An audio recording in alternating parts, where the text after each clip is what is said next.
Bonjour, que Dieu te bénisse et te protège sous les cieux. Celui qui commence sa journée par une prière finira sa journée dans la gratitude. Aujourd'hui, je ressens le besoin urgent de te transmettre un message venant de Dieu. En ce jour béni, alors qu'une nouvelle semaine débute, j'ai la conviction que Dieu a de belles choses en réserve pour toi. Permets-moi de te partager quelque chose que Dieu a mis sur mon cœur. Lorsque je me suis assise ici, l'Esprit Saint a touché mon cœur et m'a parlé de toi. Sais-tu ce qui irrite profondément l'ennemi? Sais-tu ce qui le met en colère et révolte non seulement l'adversaire, mais aussi certaines personnes autour de toi? C'est parce que tu as évolué, que tu as grandi, que tu as mûri spirituellement. Chaque jour, tu fermes les portes aux faiblesses et aux vulnérabilités de ta vie. Ta prière, ta recherche constante de la présence de Dieu, ainsi que ta routine spirituelle te permettent de croître. Dieu ouvre tes yeux pour te montrer les choses cachées. Il te révèle des vérités profondes. Il te montre non seulement ce qui est vrai, mais aussi ce qui ne l'a jamais été.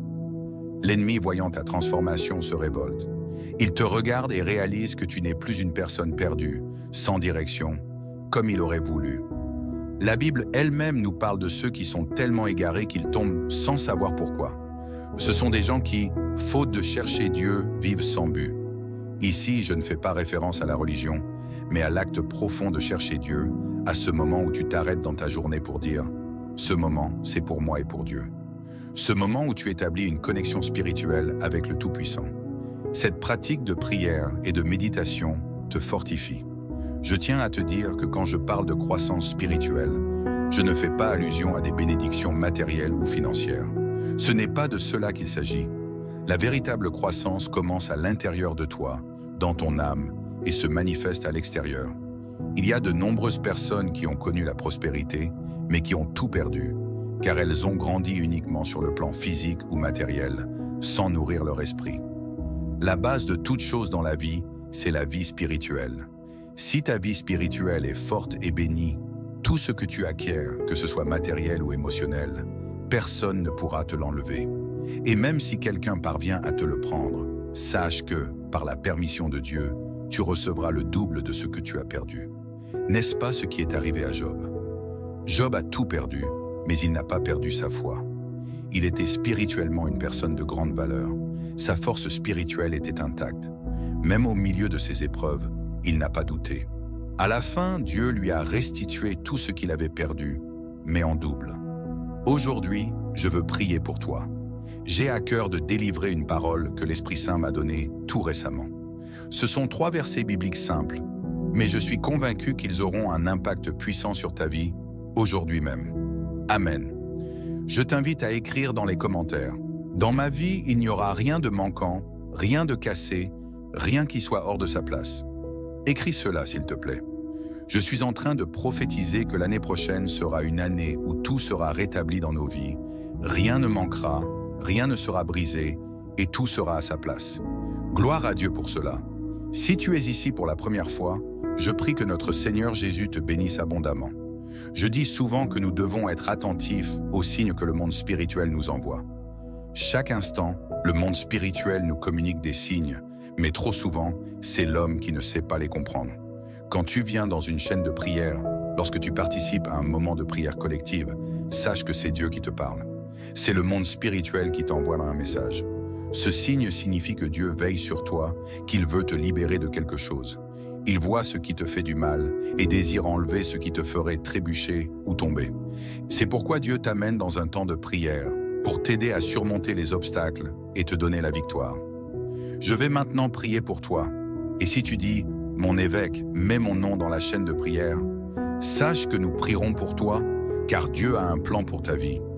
Tu sais, tu as un grand besoin de cela, je le sens profondément. Regarde ce que tu dois faire. En dessous, tu verras le bouton « S'abonner ». C'est là pour ceux qui souhaitent s'inscrire ou ajouter leur nom à la chaîne de prière. Et tout cela est gratuit. Tu n'as rien à payer. Chaque jour, je viens 3 fois pour prier, et à ces moments-là, ton nom et ta vie sont portés devant Dieu. La prochaine prière sera à 20 h. Si tu es nouveau ou nouvelle sur la chaîne, ne manque pas ce moment. Clique sur « S'abonner » et n'oublie pas de cliquer sur le symbole « J'aime ». J'ai la Bible ouverte ici, dans le livre de Néhémie. Ses ennemis ont tenté de le faire venir dans un endroit spécifique pour l'atteindre.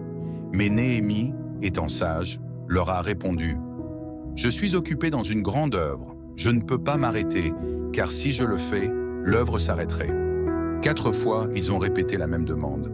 Mais Néhémie a toujours répondu de la même manière. Il avait un objectif clair dans son cœur, reconstruire les murs de Jérusalem qui avaient été détruits. Il avait prié pour que Dieu lui donne la force de mener à bien cette tâche. Mais ses ennemis, Sanballat, Tobija et Gesem, doutèrent de lui. Ils disaient « Ils ne réussiront jamais. Dès qu'ils commenceront à bâtir, tout va s'effondrer. » Mais un jour, ils ont appris que le mur était déjà élevé, qu'il ne restait aucune brèche. Il n'y avait plus aucun moyen de pénétrer dans la ville, aucune faille dans la protection divine. Ils étaient furieux, remplis de colère, et ont envoyé des messagers pour appeler Néhémie. Leur intention était claire, l'arrêter dans son travail et lui nuire. Mais Néhémie leur répondit fermement qu'il était occupé à une grande œuvre et qu'il ne pouvait se permettre d'interrompre son travail. Lorsque ses adversaires ont découvert que Néhémie avait réparé les brèches du mur, ils ont été encore plus enragés. L'ennemi est furieux contre toi, car il voit que tu as grandi spirituellement et que ta vie n'est plus vulnérable à toute influence. Ce n'est plus n'importe qui a accès à ton espace personnel. Alléluia. Depuis que tu as instauré une discipline spirituelle dans ta vie, tu as mûri et acquis une plus grande sagesse. Tu as appris à distinguer tes véritables amis de ceux qui ne le sont pas. Autrefois, tout le monde pénétrait facilement dans ta vie, mais maintenant, grâce à ta routine spirituelle, tu fermes les accès aux mauvaises influences. Tu as compris que certaines choses doivent rester secrètes pour protéger ta bénédiction. Tu sais maintenant qu'il ne faut pas tout partager, et cela te protège. Quand tu obéis aux instructions que je te donne, tu es en train de fermer des brèches dans ta vie. L'ennemi n'a pas besoin de grandes portes pour pénétrer, il se faufile à travers la moindre faille. C'est pourquoi Jésus nous dit de ne pas donner de place au diable, ou plutôt, de ne lui permettre aucune ouverture. Plus tu cherches Dieu, plus tu mûris spirituellement, et plus ta vie devient inaccessible aux attaques de l'ennemi. Les personnes qui avaient autrefois accès à ta vie se retrouvent soudainement exclues. L'ennemi, furieux, complote toujours contre toi, se rassemblant avec d'autres pour discuter de toi, mais celui qui te protège ne dort jamais. Il veille sur toi sans relâche. Il y a une femme ici, une fille de Dieu, dont le mari s'appelle Marius, un homme qui travaille dans le domaine de la santé. Dieu me dit de te dire de prier pour lui et de repousser le mal qui se prépare contre votre vie sentimentale. Il y a des complots autour de votre couple, mais Dieu interviendra et changera le cours des événements pour votre bien. Aujourd'hui, je prie pour que rien ne manque dans ta vie, que rien ne soit brisé et que tout soit à sa place. Je te rappelle que, si Dieu me confirme cela dans mon cœur avant samedi, nous commencerons une campagne de prière spéciale, Ephata, pour 3 jours, un moment puissant de bénédiction et de témoignage. Ne manque pas cette opportunité. Prions ensemble maintenant. Seigneur Tout-Puissant, aujourd'hui je viens devant toi avec un cœur rempli de foi et de confiance pour remettre cette communauté entre tes mains.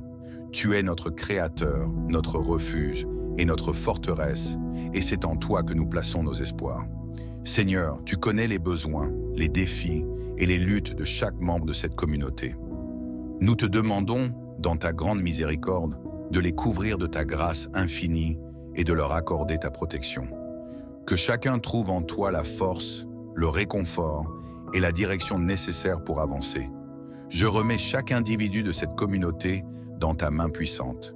Que tous, Seigneur, soient guidés par ta lumière, nourris par ta parole et remplis de ta paix. Que leur cœur soit ouvert à ta volonté, prêt à obéir à tes desseins divins. Seigneur, que tout concourt à leur bien.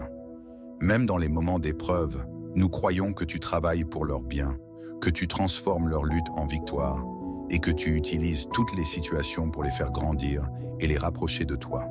Nous prions pour que cette communauté soit unie dans l'amour, la foi et la fraternité. Que chaque membre trouve sa place, qu'ils s'encouragent mutuellement et se soutiennent les uns les autres dans leurs chemins respectifs. Qu'ils puissent être témoins de ta bonté, de ta fidélité et de ton amour incommensurable. Seigneur, nous plaçons cette communauté sous ta souveraine autorité. Que ta volonté s'accomplisse dans chaque aspect de leur vie et que tout ce qui est fait ici soit fait pour ta gloire, Au nom de Jésus-Christ, Amen.